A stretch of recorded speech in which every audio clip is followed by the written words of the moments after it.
इस प्रकार व्यासदेव जी की असंतुष्टि होने से नारद मुनि जी उनको मार्गदर्शन करते हैं और उनकी संतुष्टि का अंत होता है। सो व्यासदेव जी भगवान के ग्लोरीज का गुणगान करना भूल गए थे, तो वही नारद मुनि जी ने उनको पद प्रदर्शित किया और व्यासदेव जी ने उनका गुणगान और ग्लोरीज का वर्णन किया शास्त्रों में, फिर उनको संतुष्टि मिलता है। नारद मुनि जी हैं भगवान के शुद्ध भक्त। तो हमको कृष्ण भक्त, हम सभी लोग कृष्ण भक्त हैं। कृष्ण भक्त होने के लिए हमको नारद मुनि का पोजीशन समझना बहुत महत्वपूर्ण है कि नारद मुनि जी कौन थे, क्योंकि बाहर के जगत में मीन्स आउटसाइड जो भी लोग हैं कृष्ण भक्ति में नहीं हैं, जो नारद मुनि के बारे में थोड़ा भी नहीं जानते हैं, उसका छवि उनका बहुत खराब बना रखा है। नारद मुनि जी को बताया जाता है कि वो तो इधर की बातें उधर करते हैं और लड़ाइयाँ करवाते हैं, ऐसा उन्होंने छवि बना रखी नारद मुनि की। सो ऐसे वैष्णव जो परम वैष्णव परम शुद्ध भक्त हैं नारद मुनि जी, ऐसे परम वैष्णव की निंदा सुनना और निंदा करना और किसी भी प्रकार से उनकी निंदा में इन्वॉल्व होना, सम्मिलित होना अपराध है, और उस अपराध का हमको प्रतिक्रिया मिलता ही मिलता है। सो वैष्णव निंदा से बचना है हमको और अपराध में सम्मिलित नहीं होना है।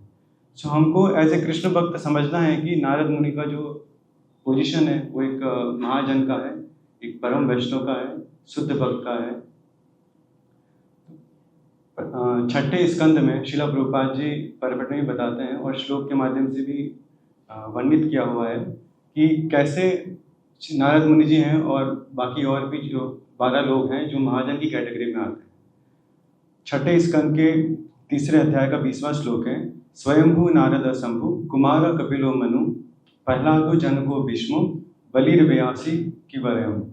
तो 12 महाजन हैं जो कि भगवान के मुख्य शुद्ध भक्त हैं, जिनको भगवान ने एम्पावर किया है कृष्ण भक्ति का प्रचार प्रसार करने के लिए। नारद मुनि जी हमारे सामने एग्जाम्पल है कि किस प्रकार से वो सभी जगह पे घूमते रहते हैं और भगवान नारायण की ग्लोरीज गाते रहते हैं।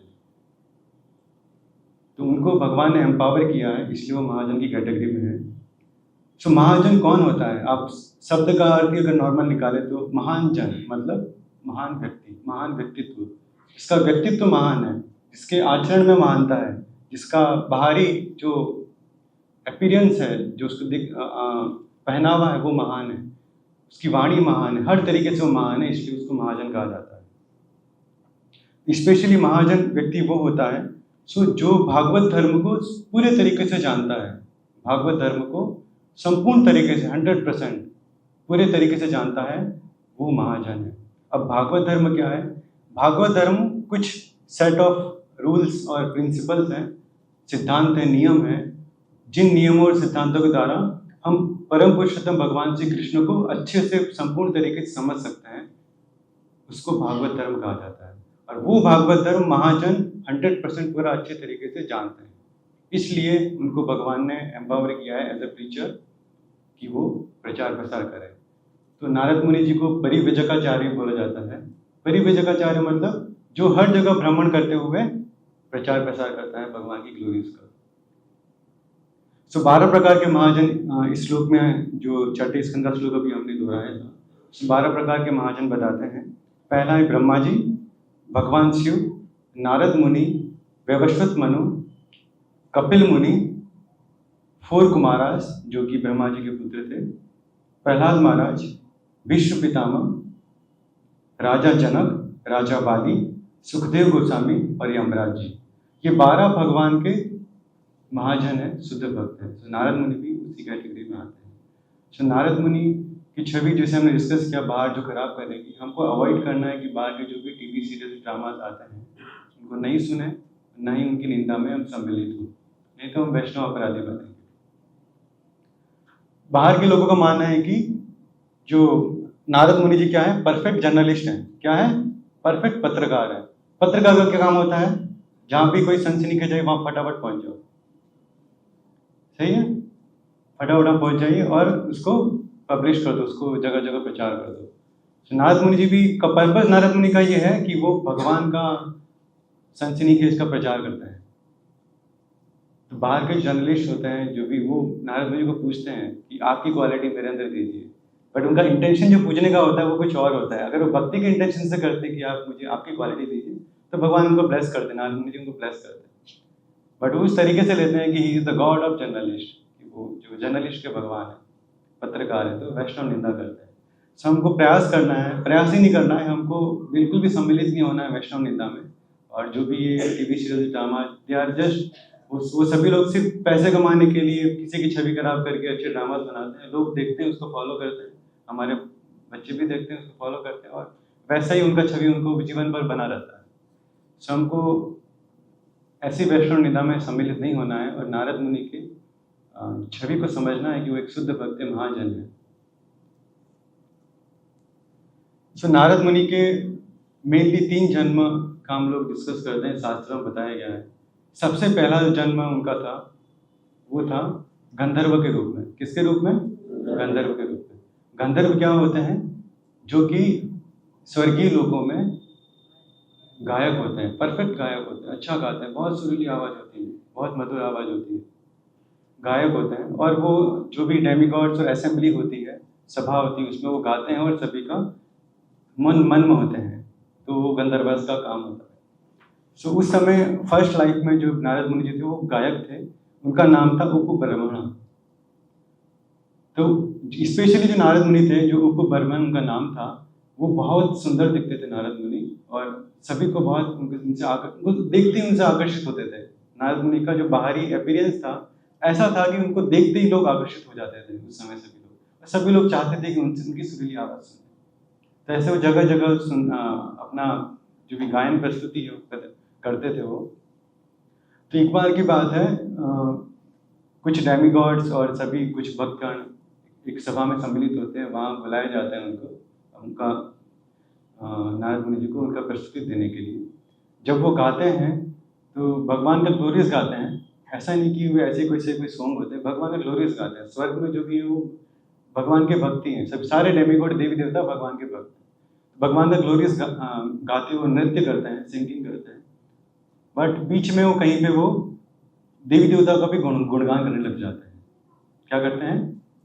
देवी देवताओं का भी गुणगान करने लग जाते हैं गाते गाते बीच में। इससे जो भी जो कृष्ण भक्त बैठे होते हैं वो गुस्सा हो जाते हैं और उनको तुरंत ही श्राप दे देते हैं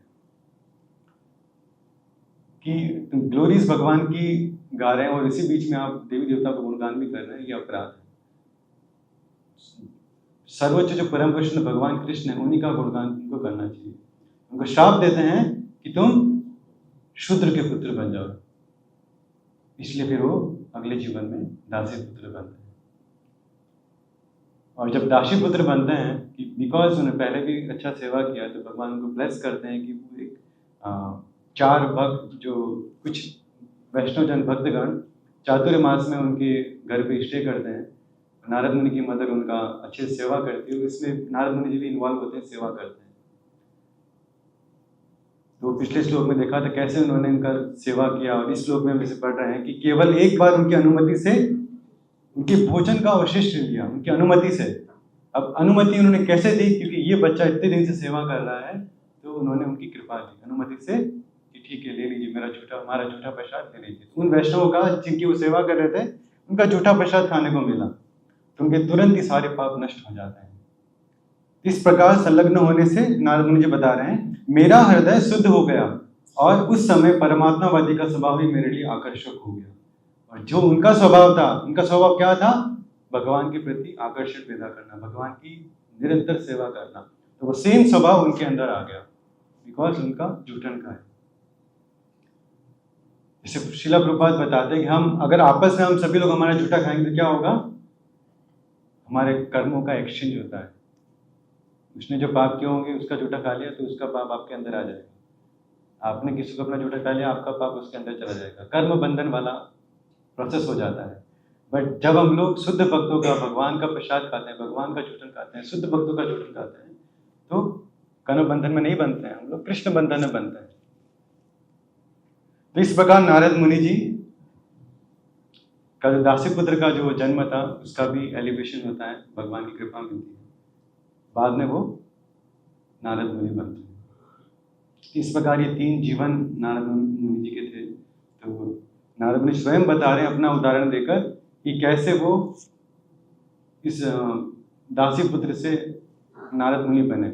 इसमें 2 ही उनका वो मेन चीज़ों को वो श्रेय देते हैं। पहला भक्तों का संग, वैष्णव सेवा, दूसरा प्रसाद, भगवान का महाप्रसाद जो उन्होंने खाया था। महाप्रसाद ही नहीं, महाप्रसाद। प्रसाद तो नॉर्मल होता है, महाप्रसाद जो भगवान को अर्पित हो जाता है, और वही महाप्रसाद महाप्रसाद तब हो जाता है जब एक शुद्ध भक्त का झूठा हो जाता है, वो महाप्रसाद हो जाता है। तो वैष्णव सेवा से और महाप्रसाद की कृपा से नारद मुनि जी का दासी पुत्र से नारद मुनि के स्टेज पे उद्धार हुआ। इसलिए नारद मुनि जी को Srila Prabhupada father of devotional service बोलते हैं। क्या बोलते हैं? भक्तिमय सेवा के पिता, फादर ऑफ डिवोशनल सर्विस। क्यों बोलते हैं? कि जैसे उनको नारद मुनि जी का पोजीशन मिलता है, वो ऐसा नहीं कि चलो अब तो शुद्ध भक्त बन गए, नारद मुनि बन गए, चलो हमारा ही खुद का उद्धार कर लेते हैं। ऐसा नहीं। श्रीला प्रभुपाद भी चाहते तो अपना ही उद्धार कर लेते, वृंदावन में बैठ जाते और खुद का उद्धार कर लेते हैं और व्यक्ति को परम भगवान के भगवत धाम चले जाते हैं। और प्रभुपाद ने ऐसा नहीं किया। प्रभुपाद ने 70 साल की ऐसी एज पे, जब उस समय लोग सोचते हैं कि चलो अभी थोड़ा आराम का जीवन जीते हैं, हम बच्चे पोते हैं, सेवा कर लेंगे, थोड़ा आराम का जीवन जीते हैं, ऐसा सोचते हैं। बट श्रीला प्रभुपाद उस समय वहाँ गए, फॉरेन कंट्रीज में गए, विदेश में गए, और वैसे लोगों को, हिप्पी लोगों को, विदेशी लोगों को जो कि सारे पापों में व्यस्त थे, ग्रस्त थे, उनको श्रीला प्रभुपाद ने नचवा दिया, चोटी लगवा दी, धोती पहनवा दी, भक्त बना दिया। तो जो भक्त होता है, भगवान का शुद्ध भक्त, वो चुप नहीं बैठता है। चुप इन द सेंस वो कभी भी एक जगह बैठता नहीं है, उसका इच्छा करता है जगह जगह जाए, भगवान का प्रचार प्रसार करे। सेम नारद मुनि जी ने भी ऐसे ही प्रचार प्रसार किया, काफी भक्तों का उद्धार किया, इसलिए उनको फादर ऑफ डिवोशनल सर्विस कहा जाता है। जैसे कि वाल्मीकि मुनि को भी नारद मुनि जी ने इंस्ट्रक्शन दिए थे, ध्रुव महाराज जी को भी इंस्ट्रक्शन दिए थे कि आप, ध्रुव महाराज जी का उनको जो सिंहासन पे किसी और को बिठाते, ध्रुव महाराज जी गुस्सा हो जाते हैं, मदर से पूछते हैं कि ऐसा क्यों हुआ मेरे साथ। मदर बोलती है कि ऐसे भगवान विष्णु जाने क्यों हुआ ऐसा। कहाँ मिलेंगे भगवान विष्णु? वो तो सुना है जंगलों में रहते हैं। कौन से जंगल? यही जंगल है, उसमें मिल जाएंगे आपको। छोटा बच्चा होता है ना, जिद होती है, तो जाता है, भगवान कहाँ है, भगवान विष्णु कहाँ है, भगवान विष्णु ढूंढते हैं जंगलों में, पुकारते हैं। तो नारद मुनि जी देखते हैं, ऐसी आवाज़ नारद मुनि के कान में चली जाती है कि कोई है जो कहीं पुकार रहा है भगवान को। तो वो मीडियम बनते हैं भगवान तक उनको पहुंचाने के लिए। इसलिए हम भी अगर भगवान के नाम का उच्चारण अच्छे से लेंगे, शुद्ध तरीके से लेंगे, अच्छे से चैंटिंग करेंगे, तो शुद्ध भक्तों का आकर्षण हमारी तरफ जाएगा और वो भगवान से हम कनेक्ट करेंगे। अगर हम लोग जब अच्छे से नहीं करेंगे तो कुछ पुण्य मिल जाएंगे, लेकिन परम भक्ति नहीं मिल पाएगी। तो जब ध्रुव महाराज से पुकारते हैं, नारद मुनि आते हैं, उनको निर्देश देते हैं ऐसे ऐसे भक्ति करना है, भगवान अवश्य मिलेंगे। फिर धीरे धीरे जब वो भक्ति करते हैं, तपस्या करते हैं, उनको भगवान मिलते हैं। और उनकी इच्छा थी, सिंहासन चाहिए था, लेकिन क्या हो गया, इच्छा खत्म हो गई और अब तो भक्ति चाहिए, भगवान के चरणों में रहना है। भगवान सेम उनको एक अलग से ग्रह भी देते हैं, ध्रुव प्लैनेट होता है, और उनको कृष्ण भक्ति भी मिलती है। इसी प्रकार प्रहलाद महाराज जी को भी नारद मुनि जी निर्देश दिए। इस प्रकार चित्रकेतु को भी नारद मुनि जी ने इंस्ट्रक्शन दी है। और जो हम भगवान जगन्नाथ जी के दर्शन करते हैं जगन्नाथपुरी में, जगन्नाथ जी कैसे अवतरित हुए यहाँ पर? सिर्फ नारद मुनि जी के कहने पर ही भगवान उस रूप में, जिनके हाथ पूरे नहीं है, पेट के नीचे कुछ नहीं है, सिर भी आधा है, सब आधा अधूरा है, कैसे अवतरित हो गए? जब भक्त की इच्छा होती है तो भगवान कुछ भी कर सकते हैं। तो नारद मुनि जी की इच्छा थी कि आपको इस रूप में आपको अवतरित होना है। अब वो रूप नारद मुनि जी कैसे देखा? जब वार्तालाप चल रहा था, रुक्मणी जी थे और कुछ गोपियाँ थी, सुभद्रा जी थे, वार्तालाप चल रहा था कि कैसे कृष्णा अपने बचपन में सारी लीलाएं करते थे। तो रुक्मणी जी सभी सखियों को सुना रहे थे। तो उन्होंने कहा था, किसी को गेट पे खड़ा किया था कि आप ध्यान रखना कृष्ण बलराम ना आ जाए। सुभद्रा जी को खड़ा किया था, कृष्ण बलराम ना आ जाए, ध्यान रखना, क्योंकि वो आ गए और उन्होंने अपनी खुद की लीलाएं सुन ली अगर बचपन की, तो इतने मंत्रमुग्ध हो जाएंगे वो कि वो पूरा आपा हो बैठेंगे। क्या होगा कुछ नहीं कह सकते उससे क्या होगा, बट फोन साइलेंट कर लीजिए। सो अपना पूरा आपा खो बैठेंगे और उस समय क्या होगा उसके बाद कुछ पता नहीं है। तो हम नहीं चाहते कि वो परिस्थिति आए। फिर भी अब सुभद्रा जी सुन, गेट पे गेट कीपर बने हुए थे, सुन भी रहे थे, साथ में है ना पहरेदारी भी कर रहे थे। अब पहले सुभद्रा जी को वो चीज हो गया, पूरे मंत्रमुग्ध होके खो गए। कुछ ध्यान सर्विस दिया था रुक्मणी जी ने, वो ध्यान रखने का वो भी नहीं देखा। तो भाई कृष्ण बलराम भी आ जाते हैं और खिड़की से वो सुनने लग जाते हैं, देखने लग जाते हैं कि क्या चल रहा है। कथा, खुद की कथा सुनते हैं वो भगवान, खुद की बाल लीलाएं सुनते हैं। जब उनकी पूरी बाल लीला वो सुनते हैं खुद, तो उनके पूरे हाथ पैर श्रिंक हो जाते हैं और पूरे अंदर चले जाते हैं। पैर पूरे अंदर चले जाते हैं, रोम रोम खड़े हो जाते हैं, सिर पूरा मेल्ट होकर छोटा हो जाता है। इसलिए सुभद्रा जी के हाथ नहीं है, जगन्नाथ जी के हाथ है, दूसरे हाथ है, बलदेव जी के हाथ है, दूसरे हाथ है, नीचे पैर पूरे श्रिंक होकर पेट में मिक्स हो गए। तो नारद मुनि तुरंत आ जाते हैं, अरे रे ये क्या रूप है भगवान। ऐसी जगह नारद मुनि तुरंत आ जाते, कोई चांस मिलता है ना भगवान का कुछ अलग लीला देखने का, तुरंत आ जाते हैं। जैसे नारद मुनि आते हैं, रुक्मणी जी को पता पड़ता है ये क्या हो गया, कृष्णा भी आ गए, बलराम जी आ गए, सब आ गए, तुरंत कथा खत्म। जैसी कथा खत्म होती तुरंत वो अपने पहले वाले रूप में आ जाते हैं। फिर नारद मुनि उनको रिक्वेस्ट करते हैं कृष्णा को, मैंने आपका वो जो रूप देखा है उसको आपको सभी को दिखाना है। तो भक्त की इच्छा इस तरीके से भगवान पूरी करते हैं। सो जगन्नाथ बलदेव सुभद्रा का जो हम जगन्नाथपुरी में दर्शन करते हैं वो भी नारद मुनि जी की कृपा से ही हमको दर्शन होता है। और जब हम लोग महाप्रसाद रोज खाते हैं, प्रसाद खाते हैं सभी लोग, कौन नहीं खाता है? जो प्रसाद हम खाते हैं वो भी नारद मुनि जी की कृपा से ही मिला है। प्रसाद का भी अवतरण हुआ है इस पृथ्वी लोक पे। इसलिए नारद मुनि जी को फादर ऑफ डिवोशनल सर्विस कहा जाता है, भक्तिमय सेवा के वो पिता हैं। उनको हमको कॉन्स्टेंटली उनके पद जो भी उन्होंने मार्गदर्शन दिया है उसके मार्गदर्शन पे चलना है, उनकी निंदा नहीं सुननी है और हमेशा उनका ग्लोरिफिकेशन में लगे रहना चाहिए। शिला प्रभुपाद बताते हैं यहाँ पर, शिला प्रभुपाद खुद बताते हैं कि कैसे वो नारद मुनि जी की तरह थे। प्रभुपाद खुद बताते हैं कि वो उनका जो जीवन निकला है प्रचार प्रसार में, सेम नारद मुनि जी की तरह निकला है। क्योंकि नारद मुनि जी का क्या काम था? भगवान की ग्लोरीज को प्रचार करना और सभी को भक्त बनाना। ब्रह्मा जी ने प्रजापति दक्ष जी को पैदा किया, जन्म हुआ प्रजापति दक्ष का। क्यों जन्म हुआ प्रजापति दक्ष का? ताकि वो बहुत सारे बॉडीज बना सके, है ना, जनसंख्या को आगे बढ़ा सके। ताकि ब्रह्मा जी का काम क्या था? रचना करना, क्रिएशन करना। तो दक्ष को ये काम दिया कि तुम्हारा काम है सृष्टि को निर्माण करो, बहुत सारे बॉडीज का क्रिएशन करना है। अब बॉडीज क्रिएशन कैसे होगा? जो भी नॉर्मल प्रोसेस है, शादी होती है, बच्चे होते हैं, इस तरीके से। सो हजारों बच्चे थे प्रजापति दक्ष के, हजारों। नारद मुनि क्या करते हैं? सबको जाके बैठ के क्लास लेते हैं। शादी नहीं करना है, ब्रह्मचारी बनना है, भगवान की सेवा करनी है, इस झंझट में नहीं पड़ना है।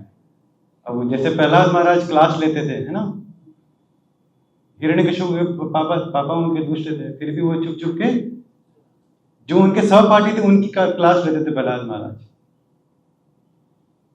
तो वैसे ही नारद मुनि ने सबकी क्लास ली, रेगुलर सब लोग क्लास में आते, छुप छुप के अटेंड करते थे, सब लोग ब्रह्मचारी बन। अब किसी के फादर के सारे बच्चे ब्रह्मचारी बन जाए तो क्या होगा उस फादर का? इसी प्रकार प्रजापति दक्ष जो है पूरा गुस्सा हो जाता है, गुस्से से लाल हो जाते हैं। और नारद मुनि भी ब्रह्मा जी के बेटे ही हैं, हृदय से प्रकट किया उनको नारद मुनि जी को, एक तरीके दोनों भाई भाई है। तो दक्ष जो गुस्सा आ जाता है उनको श्राप देते हैं नारद मुनि को। क्या श्राप देते हैं? कि तुम एक जगह टिकोगे नहीं, तुम्हारा कोई स्थान नहीं होगा, कोई निवास स्थान नहीं होगा, कोई परमानेंट निवास स्थान नहीं होगा। हम सब लोग यहाँ भौतिक जगत में ट्राई करते हैं कि हमारा एक परमानेंट प्लेस हो, है ना, अच्छा फ्लैट हो, अच्छे विला हो, अच्छा इंटीरियर हो, सब प्रयास करते हैं हम लोग। पर नारद मुनि जी को ऐसा ब्लेसिंग, ऐसा कर्ज मिला, श्राप मिला, दक्षिण श्राप दिया कि आपका कोई भी परमानेंट स्थान नहीं होगा, कोई भी परमानेंट रेजिडेंस नहीं होगा, कहीं भी टिकोगे नहीं, तो घूमते रहोगे घूमते रहोगे। तथास्तु बोल देते हैं, नारद मुनि और खुश हो जाते हैं, तो मजा आएगा। तो कभी कभी क्या होता है, कभी कभी नहीं, भक्त के लिए, जो भक्त होता है, जब उसको किसी दूसरे भक्त के द्वारा अगर श्राप मिलता है या फिर आशीर्वाद मिलता है, दोनों बराबर है। अगर आपको भी कोई प्रभु जी या कोई वैष्णव डांटते हैं तो क्या समझना है, ऐसा नहीं मंदिर आना बंद। तो वैष्णव के द्वारा अगर डांटा भी जाता है, फटकारा भी जाता है, कुछ भी बोला जाता है, आशीर्वाद भी दिया जाता है, दोनों एक ही समान, दोनों हमारी चेतना को कृष्ण भावनामृत के ऊपर एलिवेट करते हैं। सो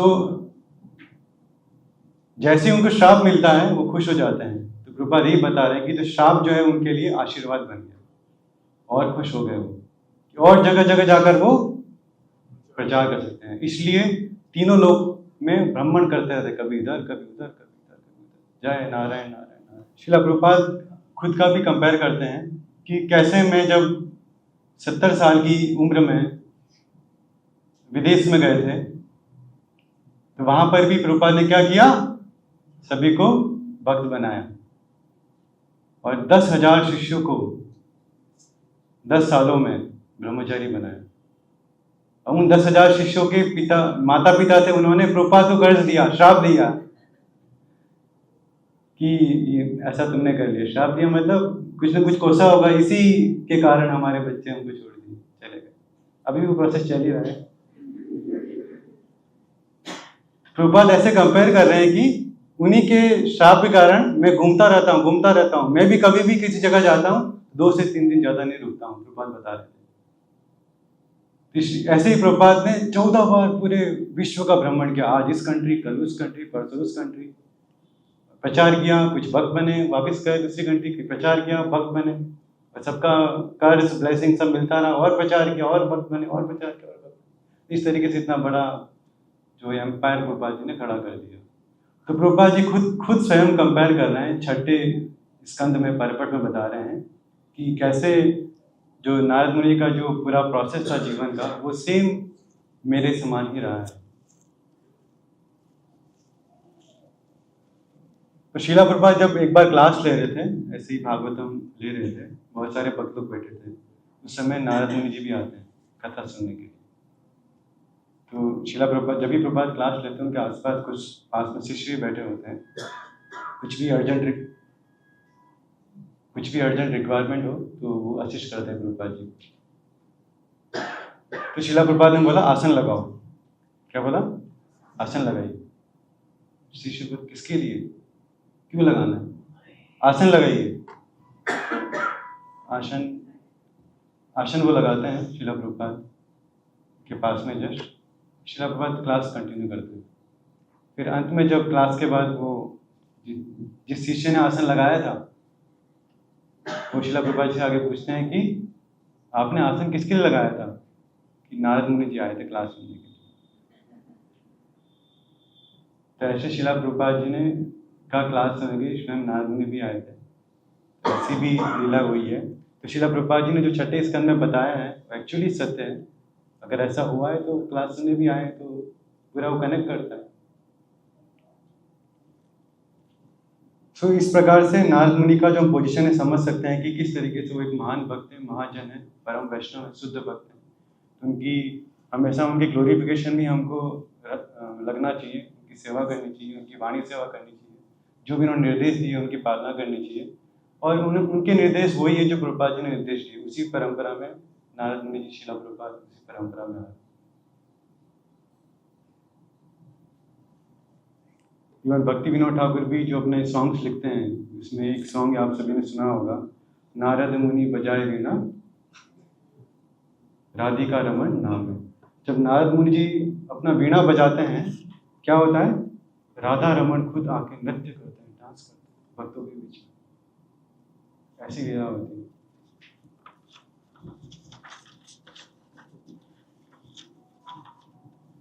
जो आज का जो श्लोक है इसमें जो प्रसादम के बारे में बताया है कि कैसे वो जूठन खा के नारद मुनि का उद्धार होता है। तो यहाँ पर हम प्रसाद का मीनिंग समझेंगे कि एक्चुअली प्रसाद क्या होता है। यहाँ हम 3 कैटेगरी से देख सकते हैं। एक होता है नॉर्मल फूड, जो नॉर्मल जो बाहर के लोग खाते हैं, प्रसाद नहीं होता है। दूसरा होता है महाप्रसाद, तीसरा महाप्रसाद। सो भगवत गीता में 3रे अध्याय में 13वें श्लोक में एक श्लोक है, यज्ञ शिष्टाशिना संतो मुच्यन्ते सर्वकिल विषय भुंजते ते तम अगम पापम ये पांचति आत्म कारणा। इसका अर्थ है, आध्यात्मिक मनोवृत्ति वाले जो भक्त पहले यज्ञ में अर्पित करने के पश्चात भोजन ग्रहण करते हैं वे सभी प्रकार के पापों से मुक्त हो जाते हैं, किंतु जो अपनी इंद्रिय तृप्ति के लिए भोजन बनाते हैं वे वास्तव में पाप अर्जित करते हैं। जो भक्त लोग होते हैं वो क्या करते हैं, जो भी कुछ घर में बनता है भगवान को अर्पित करने के बाद उसको खाते हैं। बट जो भक्त नहीं है, कर्मी हैं, अभक्त हैं, वो क्या करते हैं, बना रहे हैं वहीं से टेस्ट कर लेते, अर्पित करने के बाद की बात है, कंट्रोल ही नहीं है, पहले ही खा लेता है कैसा बना है। बट भक्त जब उस इच्छा से बनाता है कि भगवान के लिए बना रहा हूं तो टेस्ट करने की जरूरत ही नहीं, टेस्ट इतना अच्छा हो जाता है। तो जब हम भक्त बनाता है, भगवान को भोग लगाता है, लोग बोलते हैं, जो लोग मानते नहीं कि भगवान खाते हैं, बट ब्रह्म संहिता में ब्रह्मा जी खुद बोल रहे हैं, अंगानी यश शक्लेन्द्र वृत्ति बनती, कि भगवान अपने एक अंग से बाकी अंगों का काम कर सकते हैं। क्या हम कर सकते हैं? आपको बोलेंगे कि आपके पैर से खाओ, खा सकते हैं? नहीं खा सकते। भगवान अपनी आंख से खा सकते हैं, कान से खा सकते हैं, मुंह से सूंघ सकते हैं, एक अंग का काम, एक अंग से सारे अंगों का काम कर सकते हैं। जब हम भगवान को भोग अर्पित करते हैं तो भगवान अपने आंखों से प्रसाद को ग्रहण कर लेते हैं, सेम झूठा एज इट इज हमारे लिए छोड़ देते हैं कि खाओ। तो जब भगवान को भोग अर्पण हो जाता है, भगवान का जो लार होता है वो उस भोग में मिक्स हो जाता है। ये जब हो जाता है तो महाप्रसाद बन जाता है, और जब एक परम वैष्णव जब खा लेता है उसको तो वो महाप्रसाद बन जाता है। जो हमने प्रसाद की बात की, नॉर्मल भोजन को हम अर्पित करते प्रसाद बन जाता है। एक्चुअली प्रसाद अर्पित क्यों करना चाहिए, भोग अर्पित क्यों करना चाहिए? आपने देखा होगा जब किसान होता है, खेत जोतता है, पानी डालता है, छोटा सा बीज डालता है, वो छोटी सी कली आती है, 2 पत्ते निकले, और पानी डालता है, खेत जोतता है, वेट करता है, बारिश का वेट करता है, फिर थोड़ा और बड़ा होता है, फिर इस पर कुछ पुष्प आते हैं, और पुष्प फिर बड़ा होकर फिर वो बंद होता है। थोड़े टाइम बाद उसके अंदर आप देखेंगे तो कुछ दाने आने लगते हैं। तो ये काफ़ी लॉन्ग प्रोसेस है। और फिर जब वो फसल कटने की समय आता है तो फसल काट के फिर उसको, जो भी ग्रेन होता है उसको निकालता है, फिर वो सेल करता है, फिर वो मंडी में जाता है, फिर वो किराने की दुकान पे आता है, फिर आप लोग खरीद के लाते हैं, फिर आप लोग भोजन पकाते हैं। तो अभी के समय में आपके बच्चों से आप पूछेंगे कि आटा कहाँ से आता है, तो वो बोलेगा कि वो चिंटू के पापा के किराने की दुकान से आता है। उसको पता नहीं है कि गेहूं होता है, और गेहूं किसान से जोतता है, और ऐसे ऐसे पूरा प्रोसेस होके ये ऐसे चिंटू के किराने की दुकान पे आया। तो जो ये पूरा प्रोसेस हमने बताया, ऐसे ही नहीं बताया, इस पूरे प्रोसेस में बहुत सारे पाप हो जाते हैं, बहुत सारे पाप। जब किसान हल जोतता है उसको भी कुछ कट्स लगते हैं, खून आता है, उसका खून भी मिक्स होता है मिट्टी में। बहुत सारे जीव जंतु होते हैं, हमको दिखते नहीं बट मर जाते हैं। जब फसल की कटाई होती है बहुत सारे जीव जंतु मरते हैं।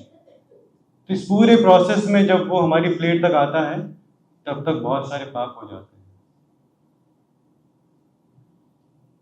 इसलिए उसको बोलते हैं पाप वाला खाना, पाप वाला भोजन।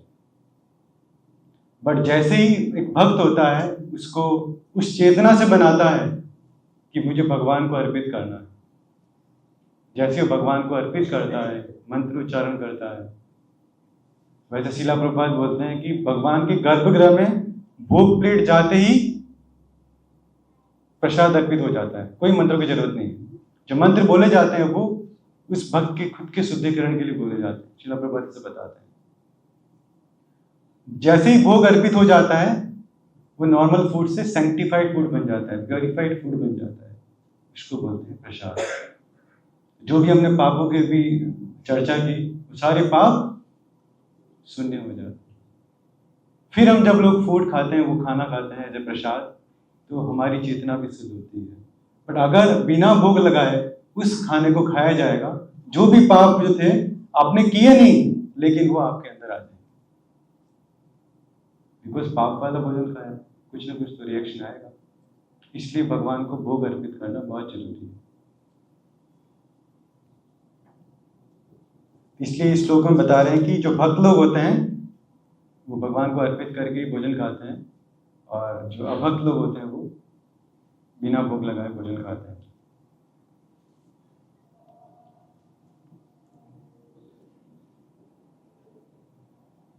सो इस्कॉन में हम लोग लाइक है ना प्रसाद सेल भी करते हैं। सो कुछ भक्त लोग होते हैं, कुछ इंग्रेडिएंट्स होते हैं, उसको मिक्स करके कुछ कुछ ट्राई करते हैं कि भगवान को एक अच्छा रेसिपी, अच्छा नया आइटम ऑफर करें, भोग लगाए। सो हमारे कुछ दूसरे केंद्रों के भक्तों ने कुछ ट्राई किया, जैसे जिसको बोलते हैं मलाई लड्डू वैसे बोलते हैं। सो उसमें होता है कि like butter and milk powder, sugar और कुछ ड्राई फ्रूट मिक्स करके और उसका लड्डू बना देते हैं, उसको सेल करते हैं। अब जब लोगों ने उसको खरीदा, लिया उस पर्टिकुलर सेंटर पे, तो लोग अचंभित हो गए, क्या स्वादिष्ट है क्या उसमें? कुछ भी नहीं है, बाहर से मिल्क पाउडर लेके आओ, शुगर पाउडर डालो, बटर डालो, 2-3 ड्राई फ्रूट डाल दो, बस बांध दो, बन गया। तो वो कुछ कस्टमर रेगुलर उसको लेने लग गए, और जब एक कस्टमर आता है नेक्स्ट डे, प्रभु जी इसको बनाया कैसे और इंग्रेडिएंट बताइए इसको। तो वो भक्त ने बताया कि ये इंग्रेडिएंट है, तो घर पे जाके बना के ट्राई करता है। दो दिन 3 दिन ट्राई किया, टेस्ट ही नहीं आ रहा है, जो वो टेस्ट देते वो टेस्ट ही नहीं आ रहा है। तो वापिस आता है, आपने गलत बताया, टेस्ट ही नहीं आ रहा है।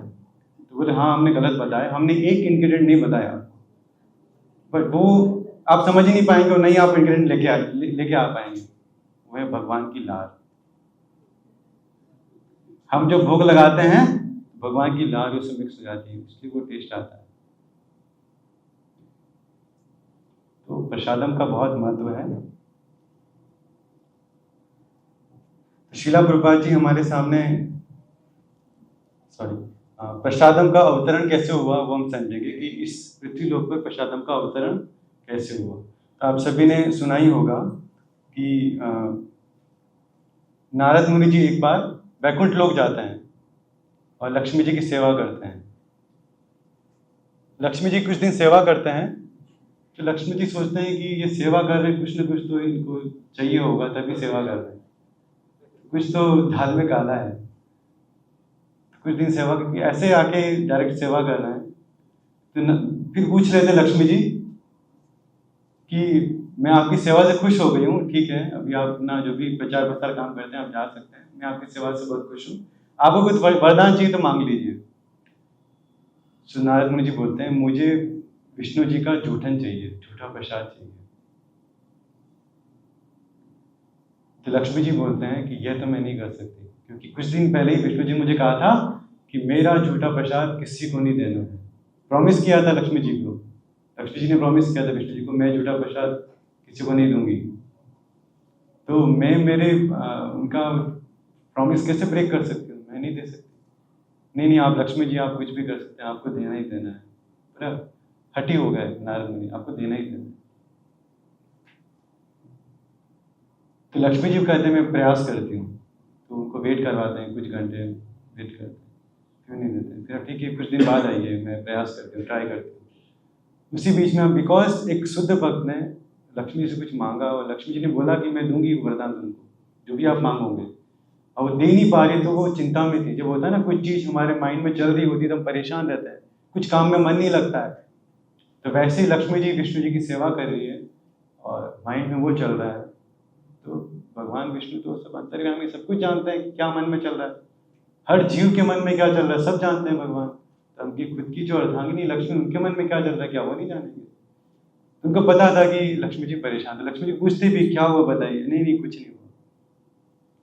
स्टिल ठीक है, मैं एक दिन के लिए अलाउ कर रहा हूँ, आप उनको डायरेक्ट बोल देते हैं, तो लक्ष्मी समझ जाती है कि इनको सब पता पड़ गया कि एक बार तुम उनको जूठन दे सकते हो, और उसके बाद नहीं, एक बार ही बस। इस प्रकार, और ये कहा था, शर्त रखी थी कि मैं देख ना पाऊँ, बस जैसे ही मैं आगे पीछे होता हूँ तुरंत मेरा जूठा रहेगा, मैं देख ना पाऊँ। तो इस प्रकार भगवान का ध्यान थोड़ा भी भटकता है, और शायद देखते हैं तो तुरंत थोड़ा सा ले लेते हैं और जाके नारद मुनि जी को देते हैं। जैसे ही नारद मुनि सेवन करते हैं, हाँ, पागल हो जाते हैं, डांस कर रहे हैं पागलों की तरह, कूद कूद के 100 फीट 200 फीट कूद रहे हैं, कूद रहे हैं, कूद रहे हैं, एक प्लेनेट से दूसरे प्लेनेट, जगह जगह जा रहे हैं, जगह जगह जा रहे हैं, कहाँ कब जा रहे हैं कुछ पता नहीं है। सैकड़ों वर्षों से डांस ही कर रहे हैं, डांस ही कर रहे हैं, डांस ही कर रहे हैं, और कब कैलाश पर्वत पहुंच गए तो पता ही नहीं पड़ा। और कैलाश पर्वत पे नृत्य कर रहे हैं, पूरा कैलाश पर्वत हिल रहा है। अब शिव जी देखे कि तांडव तो मैं करता हूँ, ये कौन आ गया कैलाश पर्वत। तो शिव जी देखते हैं कौन कौन है यहाँ पे, कौन देखते तो नारद मुनि जी पागलों की तरह नृत्य कर रहे हैं। जैसे ही वो नारद मुनि जी उनको शिव जी शांत करवाते हैं कि क्या कारण है कि तुम इतने पागलों की तरह नृत्य कर रहे हो। फिर नारद मुनि जी थोड़े हाँफते हुए बोलते हैं कि मुझे भगवान का, विष्णु का झूठा प्रसाद मिला है, प्रसाद मिला है। शिव जी गुस्सा हो जाते हैं, मेरे लिए कहाँ है प्रसाद, का तो वितरण करना चाहिए, बांटना चाहिए, मेरे लिए कहाँ है। बोले मुझे स्वामी मुझे क्षमा कर लीजिए, मुझे बिल्कुल ध्यान नहीं रहा और आपके ला नहीं पाया। जैसे ही वो हैंड फोल्ड करके शिव जी के सामने झुकते हैं, शिव जी देखते हैं कि उनके नाखून में छोटा सा कुछ अटका हुआ है, तो फटाफट उनके नाखून से वो मुंह में ले लेते हैं शिव जी, तो प्रसाद उनके जीवा पे टच हो जाता है, थोड़ा सा नाखून में अटका हुआ। जैसे शिव जी के डंक पे आता है, शिव जी तांडव करना लग जाते हैं, डांस कर रहे हैं, कूद रहे हैं, नाच रहे हैं, तांडव होता है ना। अब वो पूरी सृष्टि में ऐसा लग रहा है प्रलय भी आने वाला है। अब ब्रह्मा जी घड़ी देखते हैं, अभी तांडव का टाइम हुआ नहीं, अभी से तांडव कैसे हो रहा है, अभी से तांडव कैसे हो रहा है, टाइम हुआ ही नहीं अभी तो सब ट्राई करते हैं कैसे उनको चुप किया जाए। सब लोग, सारे देवी देवता, ब्रह्मा, सब लोग आ जाते हैं पार्वती जी के पास में, इनको रोकिए, अभी समय नहीं हुआ है, शायद समय भूल गए होंगे। पार्वती जी बाहर निकलती है उनके निवास स्थान से और शिव जी को समाव शांत करती है ना। पार्वती जी कारण पूछती है कि क्या हो गया आपको, अभी तो प्रलय का समय नहीं हुआ है। तो शिव जी बताते हैं कि मुझे भगवान विष्णु का प्रसाद मिला है। पार्वती जी गुस्सा हो जाती है, मेरे लिए कहा है, मैं आपकी अर्धांगिनी हूं, आपने मेरे लिए प्रसाद नहीं रखा भगवान का। तो बोले मुझे तो इतना सा मिला था, जो भी हो आपको शेयर करना चाहिए। तो पार्वती जी गुस्सा हो जाती है और पूरा उनके मुंह से अग्नि निकल रही है, और पूरे जगह जगह पे सारे पेड़ पौधे सब जल रहे हैं, सब जगह हीट बढ़ गई है, प्रलय जैसा माहौल हो गया है, प्रलय से भी ज्यादा बड़ा माहौल हो गया है। वो जो दुर्गा देवी है, पार्वती है, वो क्या है, इस पूरे कलयुग की फोर्ट्रेस बोलते हैं उसको, क्या बोलेंगे उसके हिंदी में, हाँ, आदि, हाँ। सो जैसे ऐसा होता है, अब पहले तो ठीक है, सभी लोग पार्वती जी आगे शिव जी को शांत करे, पार्वती जी को शांत कौन करे, सब लोग देवी देवता ब्रह्मा जी सब लोग, अब तो एक ही ऑप्शन है, किसके पास जाए, विष्णु जी के पास जाते हैं। जैसे ही विष्णु जी के पास जाते हैं, विष्णु जी खुद स्वयं आते हैं, उनको पार्वती जी को शांत करते हैं। तो पार्वती जी को बोलते हैं क्या चाहिए आपको, क्यों ऐसा कर रहे हैं। सो पार्वती जी कहते हैं आपने अपना प्रसाद सभी को दिया बट मुझे नहीं दिया, तो ठीक है आपको भी दे देंगे, बट मुझे नहीं चाहिए, मुझे मेरे बच्चों के लिए भी चाहिए। तो भगवान ने कहा ठीक है 3 प्लेट लगा देंगे, एक कार्तिकेय के लिए, एक गणेश जी के लिए, और एक आपके खुद के लिए। तो उनका कहने का तात्पर्य था मेरे बच्चों के लिए, मतलब सभी मेरे जो भी जीव लोग हैं, सभी जो ह्यूमन बींग्स हैं इस कलयुग भौतिक जगत में रह रहे हैं, सभी के लिए मांग रही हूँ मैं। तो भगवान कहते हैं ठीक है, तो मैं आपका ये जो प्रपोजल है स्वीकार करता हूँ, और मैं नीलाचल धाम में एज ए जगन्नाथ आऊँगा, और वहाँ प्रसाद किसी को भी डिस्ट्रीब्यूट, सबको वितरित होगा, कोई डिस्क्रिमिनेशन नहीं होगा। तो इस प्रकार से भगवान जगन्नाथपुरी में नीलाचल धाम में प्रसाद के रूप में अवतरित होते हैं। तो आज देखते हैं आप, कोई भी डिस्क्रिमिनेशन नहीं, कोई भी खा सकता है, जब भी आप जाओगे प्रसाद मिल जाएगा आपको, कभी का प्रसाद की कमी नहीं पड़ेगी। और जब वहाँ प्रसाद भोग लगेगा मुझे, सबसे पहले आपके पास आएगा। तो वहाँ पे आप देखेंगे भगवान के जस्ट पास में विमला देवी का मंदिर है, कोई आप लोग गए हो अगर, जगन्नाथपुरी मंदिर, विमला देवी जी का मंदिर जो कि पार्वती खुद है। तो भगवान को भोग लगने के बाद उनके पास जाता है। शिव जी का मंदिर दूर है, क्यों? क्योंकि पार्वती जी को खिलाया नहीं था उन्होंने, इसलिए उनको थोड़ा दूर रहता है। शिव जी का जो मंदिर है थोड़ा सा पूरे मंदिर प्रांगण से थोड़ा बाहर है। तो इस तरीके से प्रसाद का अवतरण होता है। और शिला प्रभुपाद जी एक ऐसे भक्त हैं जिन्होंने पूरे मन, भक्ति, श्रद्धा, डिवोशन के साथ में प्रसादम की पूजा करी, अच्छे से पूजा करी। शिला प्रभुपाद जी हमारे सामने एक बहुत बड़े उदाहरण है कि प्रसाद की पूजा कैसे करनी चाहिए। तो आपने प्रभुपाद जी के बारे में सुना होगा, कैसे बिगिनिंग में वो गए थे और वहाँ पर उन्होंने प्रचार प्रसार स्टार्ट किया था विदेश में। तो जब बिगिनिंग में प्रभुपाद जी क्लास करते थे, कुछ भी नहीं था, ना पैसा था, ना कुछ घर था, कुछ भी नहीं था।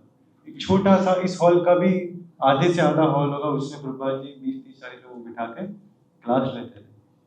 तो सारे हिप्पी आते थे, गर्ल्स बॉयज सब मिक्स हो रहे हैं और उल्टा पुल्टा हरकत कर रहे हैं, कोई सो रहा है, कोई पी भी रहा है, सब चल रहा है, प्रभुपाद क्लास लेते हैं। तो प्रभुपाद उनके लिए जो भोजन तो क्या बनाएंगे, पैसे भी नहीं थे। तो शिला प्रभुपाद तरबूज खरीदते थे। क्या खरीदते थे? तरबूज। अब तरबूज को कट करके उसका जो रेड पोर्शन होता था, उस रेड पोर्शन को कट कर देते, और जो स्किन होता था उसको स्किन को भी कट करते थे। रेड पोर्शन के पीसेस करके उसको एज ए स्वीट देते थे, जो तरबूज का जो रेड पोर्शन होता है। और जो स्किन होती है उसको वॉश करके, बॉइल करके, नमक मिर्ची डाल के फ्राई देते थे। और वो लोग इस प्रसाद के फैन हो गए, इतना टेस्टी। प्रभुपाद इस तरीके से, बिकॉज चीपेस्ट वही मिलता था, तो तरबूज लाके इस तरीके से प्रभुपाद खुद बनाते थे, खुद बर्तन धोते थे, काढ़े धोते थे। उन लोग, वो लोग तो खा के झूठे प्लेट छोड़ के चले जाते थे, उनके प्रभुपाद झूठा प्लेट धोते थे, हॉल का सफाई करते थे। फिर बुक्स जो हम पढ़ते हैं आज, बुक्स का डिक्टाफोन से रिकॉर्डिंग करते थे। तो सारा काम स्वयं अकेले करते थे। सोचिए 70 साल की एज। इस प्रकार ने प्रभुपाद ने प्रसाद का ही नहीं, हर तरीके से हमको, हर चीज का प्रभुपाद ने हमको उदाहरण दिया है कि कैसे हम लोग हर एक चीज भगवान के प्रति समर्पित करके एक अच्छे भक्त बन सकते हैं। तो हमको भी प्रसादम को आदर पूर्वक सेवन करना चाहिए। प्रसादम को उस इंटेंशन से नहीं खाना चाहिए कि पेट भर के खाना है या फिर खाने के लिए खाना है। प्रसादम का सेवन करना सीखना चाहिए। आदर पूर्वक कैसे प्रसाद का सेवन किया जा सकता है, प्रसाद की पोटेंसी के बारे में हमको जानकारी होनी चाहिए कि प्रसाद हम लोग कैसे ले सकते हैं। तो यहाँ पर हम लोग क्वांटिटी की बात नहीं कर रहे हैं कि आप भर के मत खाइए, ऐसे मत खाइए। बात हो रही कैसे हम प्रसाद का सेवन करें और ओवर ईटिंग नहीं करें। तो यहाँ पर दो उदाहरण हमारे सामने, एक रघुनाथ दास गोस्वामी और एक भीम, जिसको व्रकोदर भी कहा जाता है, जो पांडवों के में जो एक थे भीम व्रकोदर। अब रघुनाथ दास गोस्वामी का होल डे का जो डाइट था, क्या था? एक दो छोटे से मटके मट्ठा खाते थे। मट्ठा जो दूध का बनता है, मट्ठा, एक दो छोटे छोटे मटके, पूरे दिन में बस उनसे उनका काम चल जाता था। अब एक साइड देखिए भीम। अब जब अज्ञातवास में सब लोग वो एक जगह से दूसरी जगह शिफ्ट होते थे, बैलगाड़ी में पूरा सामान लोड करके अनाज लेके जाते थे।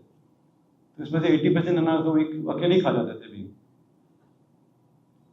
तो इतना उनका डाइट था, इसलिए उनको क्या कहा जाता है? व्रकोदर। तो यहाँ हम क्वांटिटी की बात नहीं कर रहे हैं कि हमको ज्यादा खाना है, कम खाना है। प्रसाद का आदर पूर्वक सेवन करना चाहिए। बाहरी दृष्टिकोण से हमको किसी को जज नहीं करना चाहिए कि वो मोटा है, वो पतला है, प्रसाद ज़्यादा खाता है, प्रसाद कम खाता है। इस प्रकार से किसी की निंदा भी नहीं करना चाहिए, ये अपराध भी है। तो इवन भक्ति सिद्धांत सरस्वती ठाकुर जो थे प्रभुपाद के गुरु, तो भक्ति सिद्धांत ठाकुर, उनके भी कुछ शिष्य थे जो काफ़ी मोटे थे। तो उनको वो बार बार बोलते थे, इसको ठीक करो, इसको ठीक करो, बार बार उनको चेस्टाइज करते थे। बिकॉज जो वो होता है वो सिम्टम है ओवर ईटिंग का, तो उस तरीके से वो बोलते थे। इवन शिला प्रभुपाद की बहन का नाम था पिशीमा। क्या नाम था? पिशिमा, वो भी थोड़े मोटी थी। तो पिशिमा जी वो प्रभुपाद के साथ ही कुछ समय बिताया था। तो प्रभुपाद जब भी किसी गेस्ट के साथ बैठते थे तो पिशिमा जी कुछ प्रसाद सर्व करना वगैरह काम करती थी। तो सबके सामने पिशिमा जी को प्रभुपाद जी बोलते थे ये मोटी है। बट उनकी सिस्टर थी, वो कभी भी बुरा नहीं मानती थी, वो भी स्माइल देती थी, हंसती थी। तो प्रभुपाद को बार बार बोलते थे कि अपना जो ये है कम करो थोड़ा। एक बार प्रभुपाद जी मॉर्निंग वॉक पे निकले थे, तो कुछ भक्तगण शिष्यगणों के साथ भी जाते हैं मॉर्निंग वॉक पे।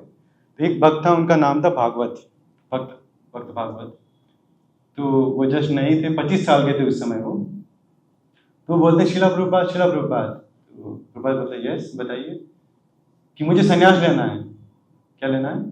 संन्यास लेना है। तो प्रभुपाद बोलते हैं, उनकी जो पेट होता है मोटे होते हैं वो, तो प्रभुपाद जी उनके पेट के सामने ऐसा करके बोलते हैं, first you should become fit, from fat to fit, then I will give you sannyas, मैं आपको संन्यास। तो प्रभुपाद काफ़ी जगह ये इंडिकेट करते हैं कि जो प्रसाद हम जो ग्रहण करते हैं उसका कभी भी ओवर ईटिंग नहीं हो, आदरपूर्वक उसको ग्रहण करें। इवन प्रभुपाद भी जो प्रसाद खाते थे तो न्यूनतम वो 30 से 40 मिनट का समय व्यतीत करते थे, प्रसाद को अच्छे से खाते थे, आदरपूर्वक खाते थे, रेलिश करते थे, जो भी टेस्ट होते हैं प्रसाद के रेलिश करते थे। तो हमको भी जब प्रसाद हमारी प्लेट सामने आता है तो हमको आदरपूर्वक प्रणाम मंत्र बोलना है, जो प्रसाद का प्रणाम मंत्र है। ऐसा नहीं टूट पड़ना है, उस पर ग्लोरीफाई करना है प्रसाद का, उसका सेवन करना है, खाना नहीं हो, सेवन करना है। इवन माधवेंद्रपुरी जी भी हमारे उदाहरण है हमारे सामने। माधवेंद्रपुरी जी, जिनके लिए भगवान ने क्या किया था? खीर चुराया था, इसलिए उनका नाम क्या पड़ गया? खीर चोर गोपीनाथ। श्री खीर चोर गोपीनाथ की। तो जैसे ही वो खीर उनके पास आई थी, उस खीर को उन्होंने अच्छे से खाया था, माधवेंद्रपुरी पूरा अच्छे से, और फिर उस जो मटका था उस मटके को भी तोड़ के उसके छोटे छोटे पीस करके अपने पल्लू में बांध दिए। क्यों? क्योंकि भगवान ने स्वयं ने वो मटका अपने हाथ से मेरे लिए चुराया और अपने चरणों के पीछे रखा था। तो ये भी बहुत महत्वपूर्ण है। ये जो मटका है, एक एक स्टोन को डेली खाते हैं। तो ऐसी प्रसाद की महिमा है, और भक्त प्रसाद को उस तरीके से देखता है, शुद्ध भक्त। माधवेंद्रपुरी हमारे सामने एक बड़े एग्जाम्पल है। तो चैतन्य चरितामृत में बताते हैं, साधु संग सर्व शास्त्र का है, लव मात्र साधु संग सर्व सिद्धि है। सभी ग्रंथों का निर्णय यह है कि शुद्ध भक्त के साथ एक क्षण की संगति से भी व्यक्ति सभी सफलताएं प्राप्त करता है, जैसे नारद मुनि के साथ हुआ है। साधु संग भी हुआ है और प्रसाद भी मिला है, महाप्रसाद भी मिला है। साधु संग और महाप्रसाद ये मिलने से व्यक्ति का उद्धार हो जाता है, भगवत भक्ति प्राप्त हो जाती है। तो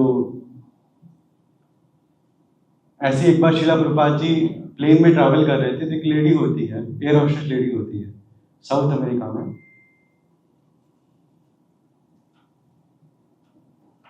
शिला प्रभुपाद का के लिए लंच बॉक्स पैक होके आया होता है, उसमें पफ्ड राइस होते हैं और पीनट्स होते हैं, मूंगफली और पफ्ड राइस होते हैं।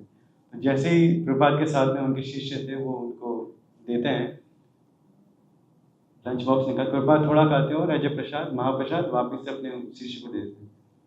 एयर होस्टेस वहाँ वॉक कर रही थी, उसने देखा कि ये कुछ डिफरेंट आइटम है। अमेरिका की लेडी थी, क्या पफ्ड राइस क्या होता है, डिफरेंट आइटम, तो तुरंत हाथ लग के वो खा लेती, थोड़ा खा लेती।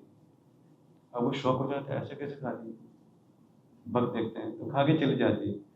तो प्रभुपाद को पूछती भी है कि आपको और कुछ चाहिए? शिला प्रभुपाद को पूछती है, शिला प्रभुपाद बोलते हैं फ्रूट्स एंड मिल्क। बट वो प्रभुपाद हॉट मिल्क मांगते हैं, तो वो हॉट मिल्क फर्स्ट क्लास ऐसे में जाके प्रभुपाद के लिए 3 कप हॉट मिल्क लेके आती है और प्रभुपाद उसको लेते हैं। तो ये फर्स्ट पार्ट ऑफ स्टोरी है। सेकंड पार्ट ऑफ स्टोरी है कि कुछ सालों बाद साउथ अमेरिका के किसी छोटे से विलेज में हम प्रभुपाद के कुछ शिष्य बुक डिस्ट्रीब्यूशन करने जाते हैं डोर टू डोर। तो बुक डिस्ट्रीब्यूशन वहाँ पे करने गए थे, तो एक डोर नॉक करते हैं कुछ सालों बाद में। तो वो एक लेडी दरवाज़ा खोलती है, तो चारों तरफ रूम में प्रभुपाद की तस्वीरें हैं, कृष्णा की तस्वीरें। तो वो शॉक हो जाता है ना, हम लोग बुद्धिज्म करने जाएं और ऐसा व्यक्ति मिल जाए कि ऑलरेडी वो कृष्ण भक्त हैं, तो हमारे लिए अच्छा मौका है। तो वैसे ही वो भक्त सोचता है कि हाँ ये ऑलरेडी भक्त है, बट ये सब कुछ देख के प्रभुपाद की पुस्तकें ऑलरेडी रखी है, ये सब कुछ मुझसे शॉक हो जाता है, पूछता है कि कैसे आप तो ऑलरेडी शायद प्रभुपाद जी की पुस्तकें पढ़ते हैं। तो उसने बताया कि मैं प्लेन में थी, उनका मैंने थोड़ा सा प्रसाद खाया था, और उसके बाद पता नहीं मुझे क्या हुआ कि मुझे उनके बारे में जानकारी लेने का मन किया। तो मैंने उनके बोर्डिंग पास उनका नाम निकाला, डिटेल निकाला, और पता पड़ा कि उन्होंने तो बहुत सारी बुक्स लिखी है। तो उनकी बुक्स ली, वो पढ़ना स्टार्ट किया, और ऐसे में धीरे धीरे चैंटिंग स्टार्ट किया और भक्त बन गई। तो अब यहाँ देखेंगे वैष्णव सेवा, भक्त संग और प्रसादम, दोनों के कॉम्बिनेशन से कैसे किसी का जीवन में बदलाव आ सकता है।